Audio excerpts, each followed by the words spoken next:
Salut à tous, on se retrouve aujourd'hui pour une vidéo spéciale fond de teint, spéciale teint surtout. Donc on se retrouve aujourd'hui pour une vidéo teint où on va voir ce qui m'a fait changer et ne plus utiliser ni de pinceau ni de beauty blender. C'est un cadeau qu'on m'a fait, c'est mes soeurs qui me l'ont acheté pour mon anniversaire. Donc je vous présente, ça se présente comme ça, l'objet. Hop, tac. Donc c'est un applicateur automatique de fond de teint, donc c'est ce petit objet qui est juste ici, là, hop, je vais vous montrer en vrai. Voilà, ça se présente comme ça. Donc il y a une espèce de petite éponge qui se clipse dessus. Et ensuite, on appuie et il y a une espèce de petite vibration. Voilà.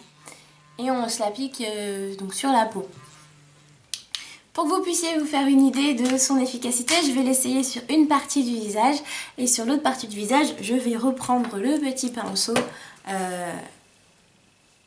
va dire outil technique de base pour l'application du fond de teint. J'ai pas pris de beauty blender parce que j'ai envie en fait de voir par rapport aux sources la différence. Retour aux sources, j'aurais pu dire. Donc mon fond de teint, c'est celui de chez True Colors. C'est le numéro 3 ou 5, je ne sais plus, mais je crois que c'est plutôt 5. Donc ça se présente comme ceci. Vous voyez, le pinceau en fait qui est juste au-dessus est vachement plein de produits. C'est pour ça que je vais utiliser un autre pinceau en plus, donc ça va vous faire bizarre parce que je vais venir mettre une petite goutte de produit là-dessus. Je n'utilise pas tellement ce fond de teint, tout simplement parce que je mets pas beaucoup de fond de teint, c'est ça. Je préfère quand ma peau, je mets peut-être un peu plus de... Je sais pas, je mets de la poudre surtout. Ouais, un peu de poudre quand ça brille et puis voilà. Mais je mets pas beaucoup en tout cas de tout ce qui est tout ce qui est fond de teint liquide. Parce que je trouve que ça fait trop, après ça se voit énormément. Je mets du fond de teint quand j'ai besoin de faire un maquillage un peu travaillé, un peu évolué, comme par exemple pour le jour de l'an ou pour mon anniversaire, ou pour d'autres fêtes comme ça. Mais sinon, habituellement, je mets pas trop de fond de teint. Je mets un peu de poudre, un peu de blush pour faire ressortir mes joues et c'est tout. Donc voilà, donc c'est cette teinte là, si vous voulez. Alors c'est parti, je mets quelques gouttes de mon fond de teint sur ma main pour l'étaler. Je me rends compte là que j'ai pas préparé ma peau, donc je me vaporise la petite brume de chez Sephora qui sert normalement à fixer le maquillage, mais beaucoup l'utilisent avant et c'est vrai que j'ai remarqué que ça permettait vraiment bien de fixer le teint.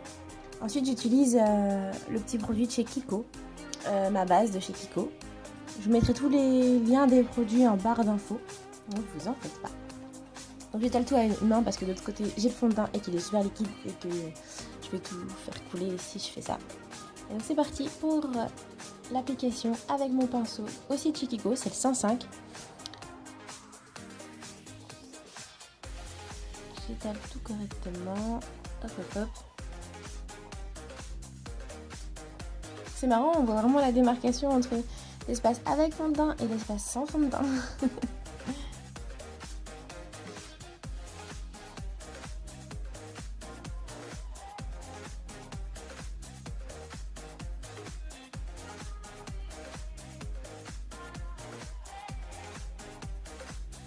Je regarde les petites imperfections et je les corrige à nouveau avec le pinceau. Ok, c'est parti maintenant pour l'application avec l'applicateur automatique. Alors je mets une seule goutte, alors que j'en ai mis plusieurs pour le pinceau. Et je fais des petits mouvements circulaires avec l'appareil. Donc il est branché, il vibre un peu. Et moi en plus je rajoute des petits mouvements circulaires afin d'étaler le produit le plus possible.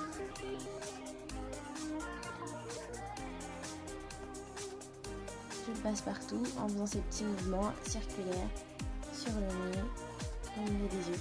Donc là j'en profite un petit peu parce que c'est super agréable comme utilisation. Donc voilà à peu près ce que ça donne.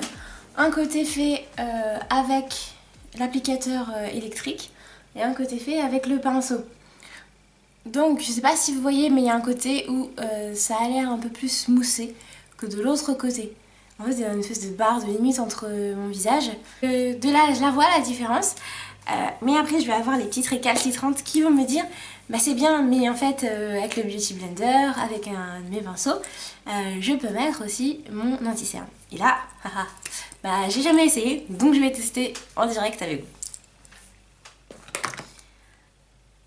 Donc mon anti-cerne, celui que j'utilise le plus souvent en tout cas, c'est celui-ci, c'est celui de chez Sleek. Je vous en ai déjà parlé dans une autre vidéo, mais je vous le montre un peu rapidement. Bon, il est un peu dégueulasse parce que je l'utilise souvent. Voilà. Donc c'est une palette d'highlight et de contouring. Voilà, donc on a ici le correcteur, ensuite on a ce qui va nous permettre à faire du contouring, et ensuite le petit highlight que j'aime beaucoup. Je vous montre vraiment. Voilà, c'est une vraie couleur un peu champagne et ça donne un vrai côté glowy au make-up, donc ça j'adore. Donc d'un côté ça va être l'utilisation du pinceau de ce côté-là avec le correcteur, et de l'autre côté ça va être l'applicateur automatique pour la première fois. C'est parti pour l'application du correcteur. Alors ça, je pense que vous connaissez tous la technique, c'est le fait de prendre son petit pinceau et de venir tapoter pour appliquer le correcteur. Bon, alors là, comme ça, la lumière, il paraît super clair, mais en fait, il n'est pas tellement. Et ils se font plutôt bien habituellement avec ma peau. Donc je l'applique bien sous l'œil et je vais jusqu'au coin externe, qui dépasse même un peu le coin externe de mon œil.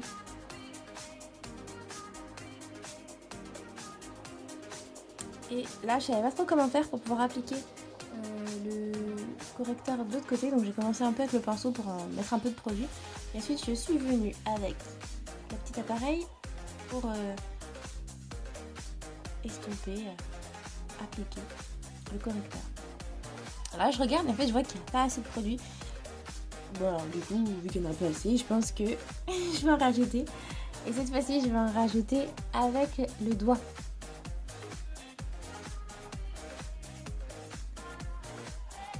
Voilà, il n'y en a jamais assez. J'applique avec le doigt et ensuite je viens avec le petit appareil. Bon, j'ai une très jolie tête quand je fais ça. Pour pouvoir appliquer mon correcteur. Donc voilà, d'un côté de mon visage, je sais pas si vous voyez, mais de ce côté-là, donc du côté où j'ai utilisé l'applicateur électrique, en fait mon visage est complètement plus, enfin l'anti-cerne est plus smoothé, il est plus estompé, plus dans le maquillage, enfin je sais pas comment m'exprimer exactement pour être plus clair, mais il est complètement, j'éteins la lumière de mon miroir pour que vous puissiez voir un peu plus, mais voilà. D'un côté on voit il y a un gros halo blanc et de l'autre côté en fait il fait partie, déjà il est dans le make-up quoi, enfin voilà. Donc en fait c'est une bonne nouvelle parce que même moi je ne savais pas, du coup ça c'est compatible aussi avec le correcteur. J'utilise aussi parfois pour remettre ma crème parce que en fait j'adore juste les petites vibrations que ça fait, et le fait comme ça de l'utiliser c'est super agréable, c'est super doux, et du coup l'utilisation donne vachement envie. À vous de me dire en commentaire ce que vous avez pensé du coup de l'utilisation et des pinceaux et de l'applicateur. C'est plutôt de ce côté-là d'ailleurs. Donc voilà, donc je vais finir mon make-up. N'hésitez vraiment pas à me dire ce que vous pensez. Moi franchement j'adore cette partie-là. Je trouve qu'elle est beaucoup plus naturelle, beaucoup plus smoothée que l'autre côté. Juste pour info, ce petit produit-là, donc il coûte 70 € si je me souviens bien. Le seul petit bémol par contre, et on va dire que c'est un point noir, un petit bébé noir pour certains, ça va être au niveau du prix. Parce qu'en fait, celui-ci, ce petit appareil-là, on doit changer les petites éponges. En fait, c'est des petites éponges qu'on vient mettre sur la petite tête comme ça. Et ces petites éponges-là, elles peuvent durer, allez, jusqu'à 7 jours sans s'abîmer. Et sinon ensuite il faut en racheter, c'est des petits paquets de 2, on les rachète et on vient les réutiliser. Alors que contrairement au Beauty Blender qu'on peut laver de nombreuses fois, ou les pinceaux qu'on peut laver de nombreuses fois, mais bref, faut quand même les jeter, que ce soit le Beauty Blender ou les pinceaux, il y a un moment où il faut quand même passer par la case poubelle. Mais ça c'est vrai que c'est un petit peu plus fréquent et du coup au niveau budget ça peut un peu plus coincer. Par contre une fois qu'on a le coup de main, et je trouve que l'effet, le rendu n'est pas du tout le même, ni avec un pinceau ni avec un Beauty Blender. Donc voilà, n'hésitez pas vous à me dire ce que vous en pensez vraiment en commentaire. Et voilà, c'est terminé pour la vidéo test où je vous explique ce qui m'a fait me détourner du fameux Beauty Blender. N'hésitez pas à la partager, à la liker et surtout abonnez-vous. Ciao ciao.